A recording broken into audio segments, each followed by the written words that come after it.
Norman, Ça va ou quoi là? Romain Laneri, Eh bien salut tout le monde, c'est Romain. Pierre Cross, Bonjour la communauté! Sofiane J'appuie sur X, ça enregistre, c'est bon? et bien d'autres. Savez-vous ce qu'ils portent à leur poignet et connaissez-vous le prix de leur montre? On entend parfois que la culture de la montre tend à perdre de l'importance, surtout chez les jeunes générations. En parallèle de cela, on a pu voir que sur un an, Apple vendait plus de montres que la totalité de l'industrie horlogère suisse. Pour découvrir ce que portent les générations actuelles à leur poignet, lecalibre.com vous présente l'épisode 2 des montres des youtubeurs francophones. On va d'abord découvrir les belles collections de deux youtubeurs bien connus qui sont plus ou moins secrètement passionnés d'horlogerie, puis on passera à quelques updates de l'épisode 1 pour voir s'il y a du nouveau chez Squeezie, Cyprien et autres, et on évoquera plusieurs autres youtubeurs de styles différents et leur garde-temps. On finira avec une montre originale et accessible que l'on a découvert au poignet de celui qui est considéré comme l'inventeur du vlog au niveau international. De son vrai nom Benoît Théveny, celui que l'on connaît sous le pseudonyme d'Ici Japon ou de Tev est un youtubeur français installé au Japon qui gère plusieurs sites internet en rapport avec l'archipel nippon et qui entretient une chaîne YouTube avec un peu plus de 700 000 abonnés à l'heure où je vous parle. Ce que l'on sait souvent moins à propos de cet entrepreneur à succès, c'est qu'il a une réelle passion pour les montres, principalement japonaises et en particulier de chez les géants Seiko et Casio. Sachez d'ailleurs que si une ou plusieurs montres de sa collection vous intéressent, des liens sont en description pour que vous puissiez en savoir plus et éventuellement les commander. Commençons donc par la marque japonaise Seiko. Au poignet de Tev, on a pu voir une Seiko Prospex Diver, certainement une référence SRPB 55J1, qui fait partie de celles que l'on appelle les samouraïs. On en parle dans notre vidéo sur les surnoms de Seiko. Il s'agit d'une montre extrêmement fiable, qui offre de très belles finitions et un niveau technique de haut vol, comme c'est le cas de toutes les Seiko Prospex, cette appellation signifiant Professional Specification. Elle est étanche à 200 mètres, propose une lunette rotative unidirectionnelle, ainsi que des index et des aiguilles surdimensionnées, avec un traitement luminescent puissant, comme toute plongeuse qui se respecte. La version destinée à l'export, la référence SRPB 55K1, se trouve neuve aux alentours de 420 €. Il semble être attiré par ce design car il possède également une samouraï avec la lunette Pepsi bleue et rouge, en grande partie similaire à la précédente, affichant un prix catalogue de 479 €. On l'a évoqué, Monsieur Théveny est également un adepte de Casio, et plus particulièrement des G-Shock. Casio fut fondé en 1946 et commença en commercialisant une bague porte-cigarette. Grâce au succès de ses premiers projets, la manufacture élargit ses activités et se mit à produire du petit électronique. Ce n'est qu'en 1974 avec la Casio-Tron qu'ils se lancèrent dans la production de montres digitales à affichage LCD. What is digital? Digital is Casio!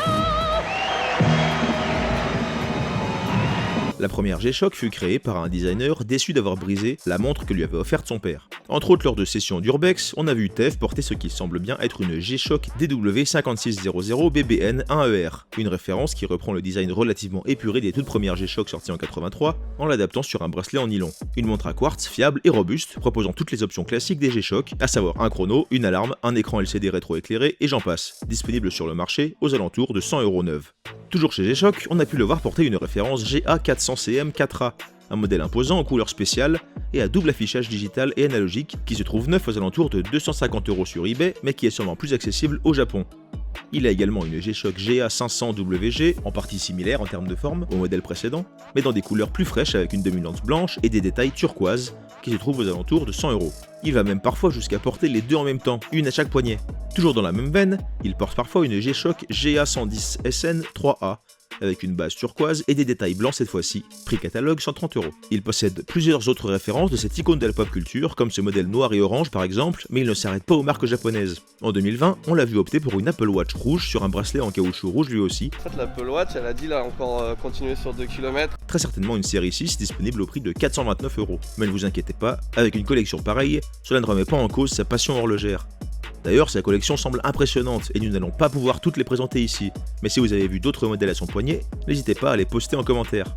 Originaire de Monaco, Romain Laneri lance sa chaîne Tech News and Test en 2013 et se concentre sur les reviews d'appareils de nouvelles technologies.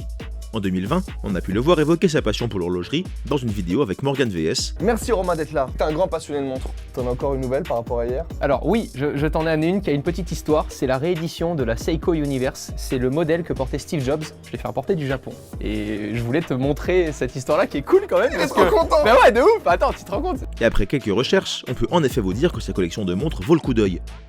Évidemment, en tant que passionné de technologie, on a pu le voir porter différentes Apple Watch, une Samsung Gear S2 ou encore une Fossil Q Explorist, mais il a d'autres pièces bien plus intéressantes d'un point de vue horlogerie. Pour commencer modestement, évoquons cette imposante G-Shock rouge, une montre à quartz à affichage digital de chez Casio. Les G-Shock, depuis le lancement du concept en 83, sont réputés comme des montres extrêmement résistantes et font partie intégrante du paysage horloger international. Il existe des milliers de références différentes et elles sont portées par des hommes et des femmes de toutes les classes sociales, allant de l'étudiant au rappeur multimillionnaire, comme on a pu le voir dans notre vidéo sur le sujet. Le lien est en description.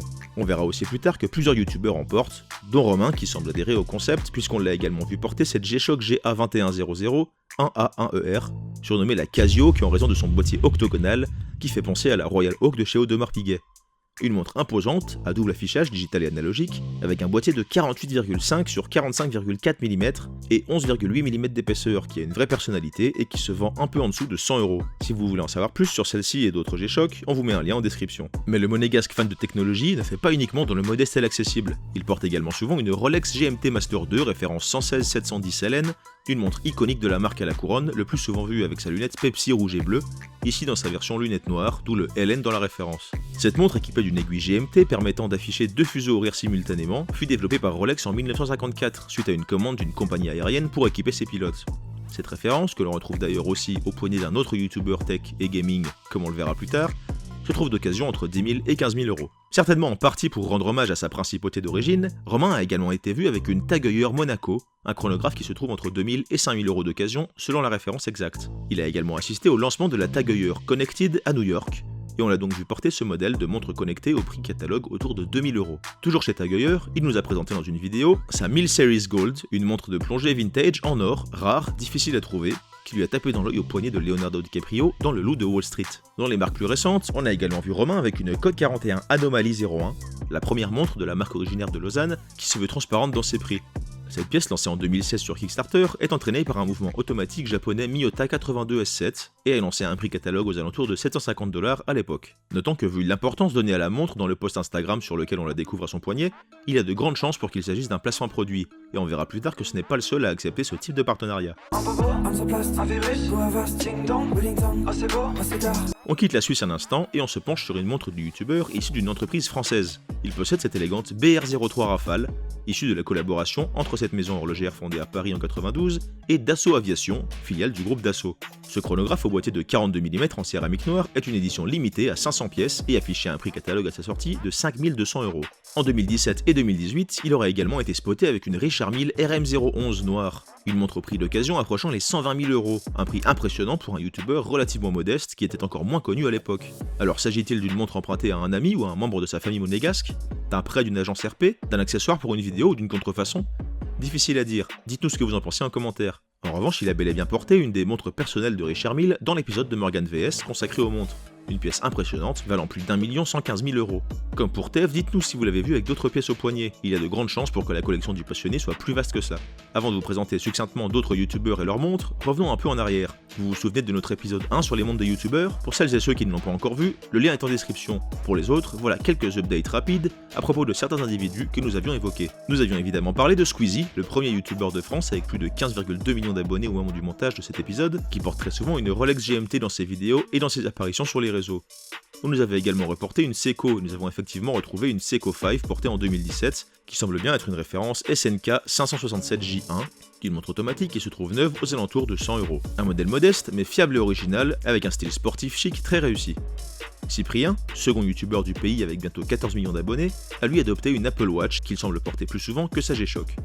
Nous avions aussi parlé du duo de rappeurs Big Flo et Oli, également actif dans le YouTube game français. Nous avions relevé le fait que Big Flo semblait être un adepte de Rolex. Je me suis acheté une montre très chère pour compenser mes manques de confiance qui datent du collège. Mais nous n'avions que peu d'infos sur son petit frère Oli. Récemment, on a pourtant pu le voir porter une Gucci Grip, une montre en acier à la finition en PVD or jaune, avec un affichage digital dans 3 guichets séparés indiquant l'heure, les minutes et la date. On retrouve plusieurs logos Gucci sur cette pièce originale, ainsi que sur son bracelet en acier et PVD or lui aussi. Elle est entraînée par un mouvement à quartz suisse de la marque Ronda et annonce un prix catalogue de 1 500€. La marque explique que le design tire ses inspirations du monde du skateboard, mais pour nous, elle fait surtout penser à un ancien modèle très rare de chez Audemars Piguet à heures sautantes et répétitions minutes. On peut également relever le fait que le père des frères rappeurs semble lui aussi porter une Rolex, une Datejust 41 en acier, cadran noir et lunettes lisses, au prix catalogue de 7 250€. Peut-être un cadeau de ses fistons pour fêter sa signature chez Universal ou la sortie de son album en 2019 ? Gims, dont nous avions parlé dans notre épisode 1 en raison de sa chaîne YouTube totalisant maintenant plus de 9,1 millions d'abonnés, a également agrandi sa collection incroyable avec une nouvelle Audemars Piguet Royal Oak concept tourbillon, chronographe squelette automatique. une pièce dont le prix officiel n'est pas communiqué, mais en voyant le prix des autres pièces de cette collection Royal Oak Concept, on peut estimer qu'il dépasse largement les 300 000 €. Passons maintenant en revue quelques autres youtubeurs et découvrons ce qu'ils portent à leur poignet, pour finir avec une montre de l'inventeur américain du vlog. Mais avant tout, si vous passez un bon moment et que vous voulez nous soutenir, likez la vidéo, abonnez-vous à la chaîne, activez la cloche et dites-nous en commentaire quel sujet vous aimeriez que l'on traite pour la suite. On répond à tout le monde. Jojol est un autre youtubeur spécialisé dans les nouvelles technologies qui s'est lancé dans l'aventure en 2010 et qui possède une chaîne dépassant les 2 millions d'abonnés en 2020. Comme tout tech guy qui se respecte, il a été vu portant une Apple Watch, mais il possède également une belle Tudor Black Bay chronographe Biton en or et acier qui semble être une référence M79363N0001. Une montre sportive valant aux alentours de 6 000 €. Merci à Guillaume de nous l'avoir fait remarquer. La chaîne Norman fait des vidéos, lancée en 2011, restera dans les annales comme l'une de celles qui a lancé en France le concept de youtubeur s'exprimant seul face caméra dans des sketchs courts souvent basés sur des situations du quotidien. Norman ne semble pas être un amateur de montres et on l'a surtout vu porter des garde-temps suite à des placements produits, comme une Lacoste Goa, une montre à quartz basique vendue aux alentours de 100 €, ou encore un modèle de Daniel Wellington, qu'il semble d'ailleurs porter comme François Hollande, qui propose des montres accessoires, au design minimaliste, entraînées par des mouvements à quartz simplistes, vendus au-dessus de 150 €. Si vous voulez connaître notre avis sur cette marque, on vous prépare une vidéo sur les 5 marques de montres à éviter qui devraient vous plaire. D'autres youtubeurs plus modestes collaborent également avec des marques de montres pour des placements produits. C'est le cas du Rire Jaune qui a aussi promu Daniel Wellington, mais qui semble porter une Tissot 6-Star 1000 Powermatic 80 quotidien, ou encore de Sofiane, youtubeur passionné de cinéma né en 95 qui totalise plus de 1,6 million d'abonnés en 2020. On l'a vu s'exposer sur Instagram avec des montres Cluse, une marque hollandaise qui surfe en grande partie sur la même vague que Daniel Wellington, vendant des montres au design et mouvement sans grand intérêt, au-dessus de 150 €, alors que pour le même prix, on peut par exemple s'offrir une belle montre automatique habillée, entraînée par un mouvement maison de chez la marque japonaise réputée Orient. On vous met un lien en description si vous voulez en savoir plus. Le Roi des Rats, ce youtubeur investigateur qui traite entre autres des débats concernant les déboires d'internet et les réseaux sociaux, a commencé en 2011 et sa chaîne va bientôt atteindre 1,3 million d'abonnés. À son poignet, on a pu voir par exemple un chronographe Fossil Grant en acier, entraîné par un mouvement à quartz. Fossil est un groupe américain qui fait produire ses montres dans ses propres ateliers en Chine. Ils produisent également les garde-temps estampillés BMW, Diesel, Emporio Armani, DKNY et bien d'autres. Ce sont principalement des montres fashion, très basiques utilisant des matériaux d'entrée de gamme pour leur conception. Le modèle porté par le Roi des Rats se vend en dessous de 100 €. On vous met un lien en description pour ceux que ça intéresse.